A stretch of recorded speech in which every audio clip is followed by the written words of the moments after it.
டெல்லிக்கு போன நயினா நாகேந்திரன் அமித்ஷாவை சந்திச்சுட்டு வந்ததுக்கப்புறம் டிடிவி ஓபிஎஸ்க்கு கூட்டணி அழைப்பு விடுத்தார். ஆனால் அவரை முந்திக்கிட்டு முன்னாள் மாநில தலைவர் போய் நேர்லேயே சந்திச்சிட்டாரு டிடிவியை. அடுத்து ஓபிஎஸ்ஸை சந்திக்க போகிறேன் அப்படின்னு சொல்லியிருக்காரு.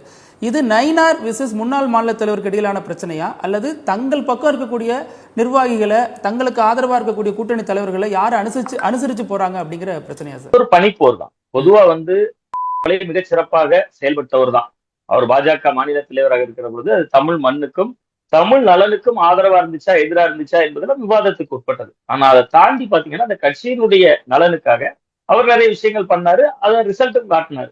கிட்டத்தட்ட 11% பாஜக தனித்து அந்த 2024 ரிசல்ட் காட்டினாங்க. கூட்டணியா ஒரு 18% காட்டினாங்க. இன்னொன்னு கூட்டணி அமைச்சுட்டார்ல, அதுவே பெரிய சாதனை தானே.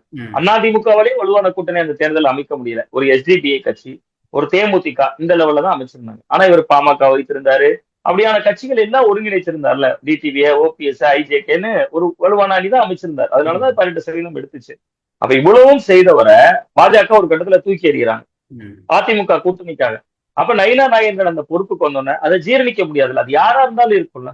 அப்ப இவர் செயல்படுவதற்கு முன்னாக நம்ம செயல்பட்டு தலைமையிடம் நல்ல பேர் வாங்கணும் அப்படிங்கிறது ஒன்று. இன்னொன்று, எடப்பாடி பழனிசாமி அவர்கள் மீது இயல்பாகவே இவருக்கு இருக்கக்கூடிய ஒரு வெறுப்புணர்வு. அதை நான் ஏன் அப்படி சொல்றேன்னா, நான் முன்னாடியே ஒரு வார்த்தை குறிப்பிட்டேன். எடப்பாடி சட்டமன்ற தொகுதியில ரசிகர் மன்றம் அது ஏன் திறக்கணும்? நீங்க நேற்று திறந்திருக்காங்க. நேற்று மத்தியானமோ காலையிலயோ இந்த நிகழ்ச்சி நடந்துச்சு.